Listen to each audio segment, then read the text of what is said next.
What's up, everybody? Daniel Kaiser for GameTrailers.com with Nathan from Crysis, taking a look at yet another level from Crysis. Tell us what we're taking a look at here, Nathan. Yeah, so now we're looking at the fall of Central Station, and what's happened is the player's been in here, there's been some key story bits delivered, but we're skipping right to the action part. And what's happened is the station is really heavily under siege by the alien forces, and you've been told you got to get yourself upstairs and help out in any way that you can. It's really important that you protect the station while the Marines and the civilians escape, using the subway cars and the subway trains that are located at the bottom of Central Station. So now the player's making his way up the stairs, and he's going to have a big surprise in a few moments when he gets up there. Creating that atmosphere. Obviously, the trailer and some of the things we saw the gameplay was pretty darn intense in creating those big set-piece moments. Yeah, this is this space is a little tighter than what you just saw. It's the interior of Central Station, but what we want to promote here and show off is not only a lot of destructibility, but we want to change the environment for the player to challenge them in a new way. It's not a big open world that you have a lot of control over, unlike the previous level. This one's tighter, more confined, and now you're the prey. In the previous level, you were a little bit of the hunter, and then now the aliens are attacking you, and you got to use all the tools at your disposal inside this smaller sandbox to survive and protect the station. So now that it's a more claustrophobic, you've got a higher density of aliens. This heavy's charging forward, attacking all the Marines, taking guys out. Players using anything that he can in order to survive. The Marines are trying to help out as they can, but they're not as awesome as you. I mean, that's what separates you from every other soldier on the planet, is that you have this awesome technology at your disposal.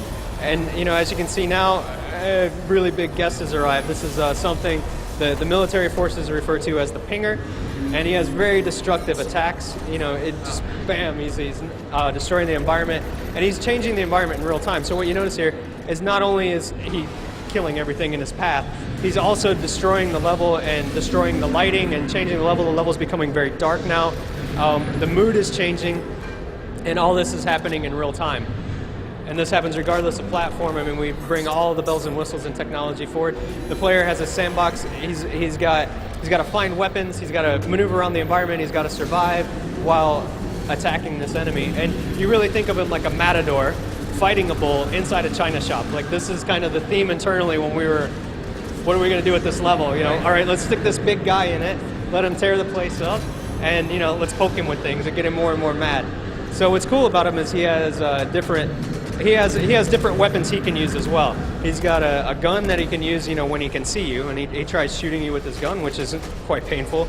If you hide and he doesn't have a good line of sight to you, he'll fire a grenade to where he last saw you to flush you out. And then likewise, if you're cloaking and using your suit, he'll ping like that, and he'll try to hit you with a sonic wave, and then that takes you out of your suit. So that takes you out of your cloak so he can find you again.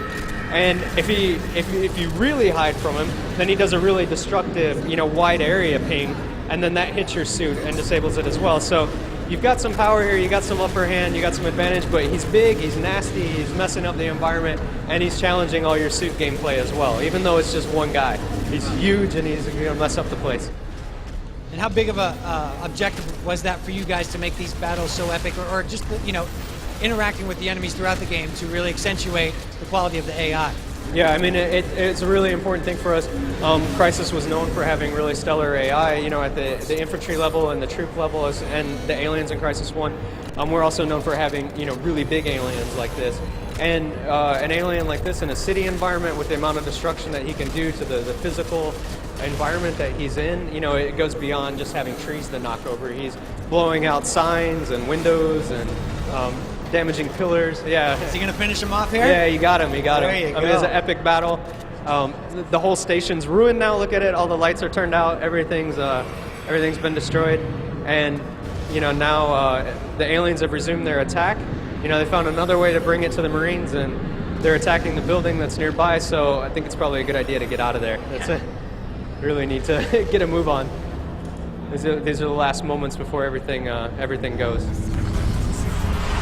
Pacing, obviously important.